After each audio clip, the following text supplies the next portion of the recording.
የጽናት የቤት ሰራተኛ ልጁ ወስዶ እዛ ቤት ውስጥ ባያስቀምጣት በነገራችን ላይ ከወንድ ጋር አብራ እንድታድር ታደርጋት ነበር። በጣም የሚደርስባት ነገር ከባድ ነበረ። ከነቃች በኋላ ነው ያ ነገር ሊገባት የሚችለው። ልጁን ለምን እዚህ አመጣኸኝ፣ ለምን ሌላ ቦታ አላደረከኝም እያለችው ነበር። የሆነ ነገር ሊያደርጋት የፈለገ መስሏት ነበር። ግን ካለችበት ስትነቃ ግን ያደረገላት ነገር በጣም ምርጥ እንደሆነ ነገር ታውቃለች። ጽናትም የቤት ሰራተኛቱ ለምን እስከዛሬ እስካሁን ሰዓት ድረስ እንዳልመጣች እያለች እየተጨናነቀች ነበረ። ኪራም ደግሞ እንግዲህ ወደ ቤት ሲመጣ በነገራችን ላይ የሆነ የተፈጠረ አዲስ ነገር አለ። ያንን አዲስ ነገር ለማየት ደግሞ ሲለቀቅ ሙሉ ለሙሉ እናየዋለን ማለት ነው።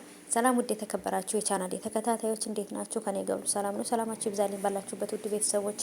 ለቻናል አዲስ ከሆናችሁ ሰብስክራይብ አድርጋችሁ ቤተሰቡ ነው፣ ነባሮች እንኳን በሰላም መጣችሁ ብያለሁ። ትናንትን በለቀኩት በጽናት ድራማ ላይ እንግዲህ ብዙዎቻችሁ ምህሩ እንደዳነች ለልጅቷ ማሳየት የለባትም እያላችሁ ነበረ። አዎ ቢያንስ እንኳን ትንሽ እጇም እየተንቀሳቀሰላት ነው። ቀስ በቀስም ደግሞ ማውራትም መናገርም ትችላለች ብዬ አስባለሁ ማለት ነው ውዶቼ እና የቤት ሰራተኛይቱ ምህሩን ሁሉን ነገር የሚሆነውን ነገር ከተናገርሽ ሙሉ ለሙሉ እጨርስሻለሁ፣ እገልሻለሁ ብላታለች። እና ምህሩ ይሄን ነገር በመፍራት ማንም ሰው አይደርስልኝም ልትገለኝ ትችላለች ብላ በመፍራት ለሰኒም ሆነ ለባሏ ለማንኛውም ሰው ወይ ለእናቲቱ ካልተናገረች በጣም ነገሮች ከባድ እየሆኑ ነው የሚሄዱት። እና እናንተም የፈራችሁት ይሄንን ነው። ጽናት ደግሞ እርጉዝ ስለሆነች ሁላችሁም በጣም ደስ ብሏችኋል። ጽናትዬ እንኳን ደስ አለሽ፣ ኪራንም ደግሞ የልጅ አባት ልታረጊው ነው ምናምን እያላችሁ ነው። እና ለኪራ ንገሪው እያላችሁ ነበር በኮሜንት እና ተነግረዋለች። ያው እንግዲህ ጊዜ ያልተመቻቸላትም ነበረ። ይሄን ነገር ያው ብቻዋን እያወራች በነበረበት ሰዓት ነበረ ጸበሪ እየሰማቻት እና ቀስ በቀስ ለባሏም ትነግረዋለች ብዬ አስባለሁ። እና እንግዲህ ኪራዬ ይሄን ነገር ሲሰማ ደግሞ አስቡት፣ በጣም ብዙ መስዋዕት የከፈለላት የመኪና አደጋ ሁሉ ደርሶበት በጣም ብዙ ነገር የሆነባት ሚስት ናት ጽናት። እና ጽናትና ኪራ በነገራችን ላይ ፍቅራቸውም ህይወታቸው በቃ በጣም እንደ ወርቅ ታውቃላችሁ። በብዙ ሰዓት ውስጥ ተፈትኖ ነው ዛሬ ላይ ወርቅ ሆኖ ውድ ነገር የሆነውና ስለዚህ በፈተና ውስጥ ያለፉ ፍቅረኛ ሟቾቹን በፈተና ውስጥ ያለፈ ፍቅር ራሱ መጨረሻው ላይ እንደ ሀለት የጠነከረ ነው እና በጣም ነው ፍቅራቸው ደስ የሚለው። እውነት አንዳንድ ጊዜ እንደዚህ በቃ እንደ ሀለት ጥንክር የሚል ፍቅር የማያለያይ የሆነ በቃ የእውነት መዋደድ፣ በነገራችን ላይ የእውነት መዋደድ የእውነት መፋቀር በህይወታችን ውስጥ ካለ ከሞት ውጭ የሚለያችሁ በዚች ዓለም ላይ የለም። ግን ደግሞ በጥቅም ላይ ወይ ገንዘብ አለው ወይ ቤት አላት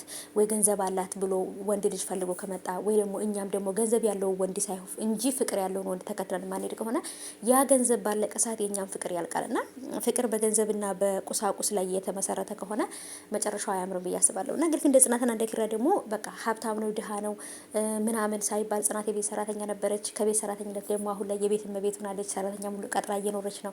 አንዳንድ ጊዜ ህይወት የማይቀየር ይመስለናል፣ ግን ደግሞ ህይወት በጣም ይቀየራል። እውነት ለመናገር እኛ ታጋሾችና ትዕግስተኞች ከሆነ በፈጣሪያችን ላይ እምነት ካለን ህይወት ይቀየራልና ጽናትም ደግሞ ትምህርቷን ተምራ አባቷን የሚፈልገው ቦታ ላይ ለመድረስ ምናምን ነበር። ግን እሷ ባሰበችው ሳይሆን ፈጣሪ ባሰበላት ቦታ ነው ያዋላትና አሪፍ ነው። ትምህርቷን ባትማር የፈለገችው ቦታ ባትደርስም ግን ደግሞ አባቷን በማዕረግ አግብታ በክብር አግብታ አባቷን አስደስተዋለች ብዬ አስባለሁ። እና ይሄ ነገር ደግሞ ምን ያህል ደስ እንደሚል ታውቃላችሁ። አሁን ላይ ደግሞ የልጅ አባት ልታረገው ነው ኪራን፣ አባቷንም አያት ልታረገው ነው ማለት ነው። እና በጣም ደስ ይላል። ሰኒም ደግሞ ከምትቀናና ሰኒ ይሄ ልጅ ከሴቱ ጋር ምናምን ሲሆን እንደዚህ ያየች ከምትቀና ለምንድን ነው በቃ ሙሉ ለሙሉ ተነጋግረው አንድ ላይ መሆን የማይችሉት?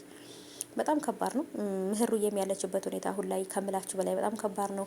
ሰራተኛይቱ መሞት ነው ያለብሽ አንቺ እያለች እያሰቃየቻት ነው። እና ለአንድ ሰው መናገር አለባት እያላችሁ ነው እናንተ ራሱ ማለት ነው። ኮሜንታተሮችም ለአንድ ሰው ትናገር፣ ካልተናገረች ከባድ ነው። ምክንያቱም መድኃኒቱን ካልሰጠቻትና የማትጠቀም ካልሆነ ህመሙ ሊብስባት ስለሚችል መጻፍ ላሱ ላትችል ትችላለች። በጽሁፍም ቢሆን ለባሏም ሆነ ለእናቲቱ እውነቱን ማስረዳት አለባት። ሰራተኛይቱ በሌለችበት ሰዓት ማለት ነው፣ እያስፈራራቻት ነው። እና ነገሮች በጣም ከባድ እየሆኑ ነው። እስቲ እንግዲህ መጨረሻው ምን ሊሆን እንደሚችል እናያለን። እስቲ በቀጣይ የሚፈጠር አዲስ ነገር አለ። እሱም አዲስ ነገር ምንድን ነው የሚለውን ነገር እንግዲህ አብረን እናያለን። ምህሩ ከዚህ ነገር ተነስታ ዲና የዚች የሰራተኛዋን ጉድ ብታጋልጠው በጣም ነው ደስ የሚለኝ። እውነት ሰራተኛቱ ግን በጣም ነው የምታናድደው በጣም